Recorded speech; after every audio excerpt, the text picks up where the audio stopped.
आइए इस कथा के माध्यम से हम श्री कृष्ण जी और उद्धव जी के बीच के यह मित्रता का संवाद जानते हैं। एक बार उद्धव जी ने भगवान से कृष्ण से पूछा, हे कृष्ण, आप तो महाज्ञानी हैं, भूत वर्तमान व भविष्य के बारे में सब कुछ जानने वाले, आपके लिए कुछ भी असंभव नहीं। आपसे मित्र धर्म की परिभाषा मैं जानना चाहता हूँ, उसके गुण धर्म क्या क्या हैं? भगवान बोले, उद्धव, सच्चा मित्र वही है जो विपत्ति के समय बिना मांगे ही अपने मित्र की सहायता करे। उद्धव जी ने बीच में रोकते हुए कहा, हे कृष्ण, अगर ऐसा ही है तो फिर आप तो पांडव के प्रिय बांधव थे। एक बांधव के रूप में उन्होंने सदा आप पर विश्वास किया, किंतु आपने सच्चे मित्र की जो परिभाषा दी है उसके अनुरूप मित्रता नहीं निभाई। आप चाहते तो पांडव जुए में जीत सकते थे। आपने धर्मराज युधिष्ठिर को जुआ खेलने में क्यों नहीं रोका? ठीक है, आपने उन्हें नहीं रोका, लेकिन यदि आप चाहते तो अपने दिव्य शक्ति से द्वारा पासे को धर्मराज के पक्ष में भी तो कर सकते थे, लेकिन आपने भाग्य को धर्मराज के पक्ष में भी नहीं किया। आप कम से कम उन्हें धन, राज्य और स्वयं को हारने के बाद भी तो रोक सकते थे। उसके बाद जब धर्मराज ने अपने भाइयों को दांव पर लगाना शुरू किया तब तो आप सभा कक्ष में पहुंच सकते थे, किंतु आपने यह भी नहीं किया। इसके बाद जब दुष्ट दुर्योधन ने पांडवों को भाग्यशाली कहते हुए द्रौपदी को दांव पर लगाने हेतु प्रेरित किया और जीतने पर हारा हुआ सब कुछ वापस कर देने का लालच दिया, कम से कम तब तो आप हस्तक्षेप कर ही सकते थे। लेकिन इसके स्थान पर आपने तब हस्तक्षेप किया जब द्रौपदी लगभग अपनी लाज खो रही थी। तब जाकर आपने द्रौपदी के वस्त्र का चीर बढ़ाकर द्रौपदी की लाज बचाई, किंतु ये भी आपने बहुत देरी से किया। उसे एक पुरुष घसीटकर भरी सभा में लाता है और इतने सारे पुरुषों के सामने निर्वस्त्र करने के लिए छोड़ देता है। जब आपने संकट के समय पांडवों की सहायता की ही नहीं तो आपको आपदा बांधव, सच्चा मित्र कैसे कहा जा सकता है? क्या यही धर्म है? भगवान श्री कृष्ण बोले, हे उद्धव, सृष्टि का नियम है कि जो विवेक से कार्य करता है विजय उसी की होती है। उस समय दुर्योधन अपनी बुद्धि और विवेक से कार्य ले रहा था, किंतु धर्मराज ने तनिक मात्र भी अपनी बुद्धि और विवेक से काम नहीं लिया। इसी कारण पांडव की हार हुई। भगवान कहने लगे कि हे उद्धव, दुर्योधन के पास जुआ खेलने के लिए धन तो बहुत था, लेकिन उसे पासों का खेल खेलना नहीं आता था।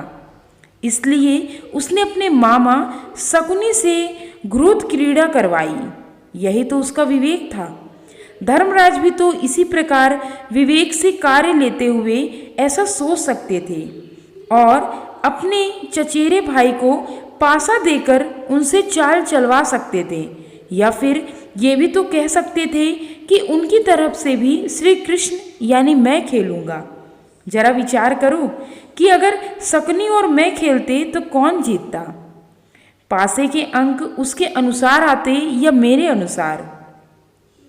चलो इसे भी छोड़ो, उन्होंने मुझे खेल में शामिल नहीं किया, इसके लिए तो उन्हें क्षमा भी किया जा सकता है, लेकिन उन्होंने विवेकहीनता से एक और बड़ी गलती तब की जब उन्होंने मुझसे प्रार्थना की कि मैं तब तक सभा कक्ष में ना आऊं जब तक कि मुझे बुलाया न जाए, क्योंकि ये उनका दुर्भाग्य था कि वे मुझसे छुपकर जुआ खेलना चाहते थे। इस प्रकार उन्होंने मुझे अपनी प्रार्थना से बांध दिया, मुझे सभा कक्ष में आने की अनुमति नहीं दी थी।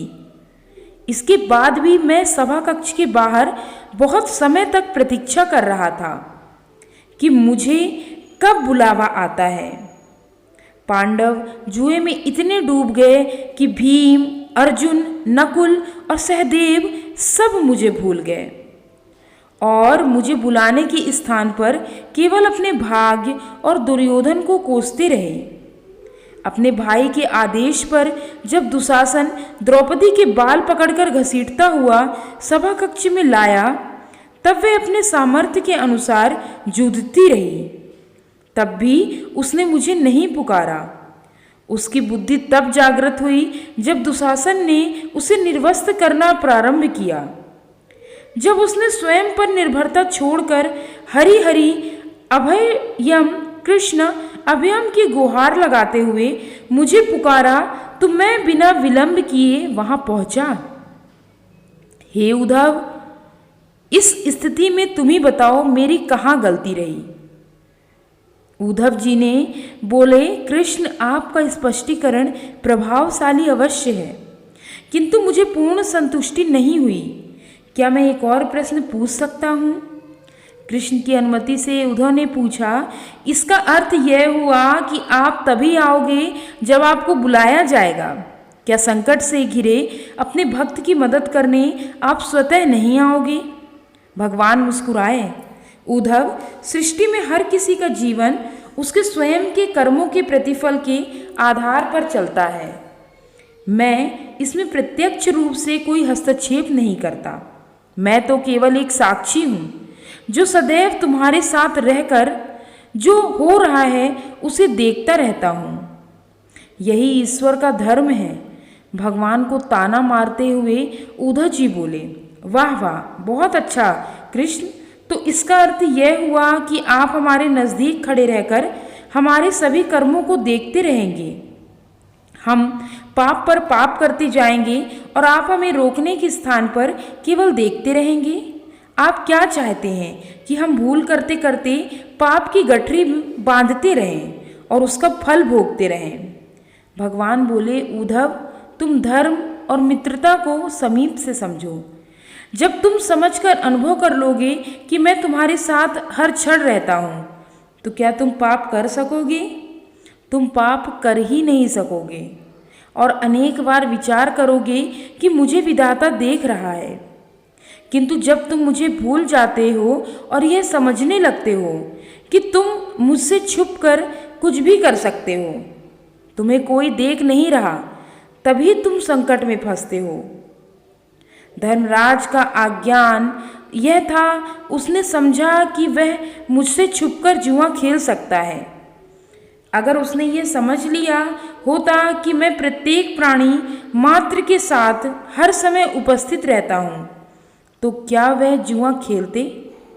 और यदि खेलते भी तो जुए के उस खेल का परिणाम कुछ और नहीं होता। भगवान के उत्तर से उद्धव जी अभिभूत हो गए और बोले, प्रभु, कितना रहस्य छुपा है आपके दर्शन में, कितना महान सत्य है ये। पाप कर्म करते समय हम ये कदापि विचार नहीं करते कि परमात्मा की नज़र सब पर है, कोई उनसे छिप नहीं सकता और उनकी दृष्टि हमारे प्रत्येक अच्छे बुरे कर्म पर है। परंतु इसके विपरीत हम इसी भूल में जीते रहते हैं कि कोई देख नहीं रहा। प्रार्थना, पूजा, हमारा विश्वास, जैसे ही हम ये विश्वास करना शुरू करते हैं कि भगवान हर क्षण हमें देख रहे हैं, उनके बिना पत्ता तक नहीं हिलता, तो परमात्मा भी हमें ऐसा ही आभास करा देते हैं कि वे हमारे आसपास ही उपस्थित हैं और हमें उनकी उपस्थिति का आभास होने लगता है। हम पाप कर्म केवल तभी करते हैं जब हम भगवान को भूलकर उनसे विमुख हो जाते हैं।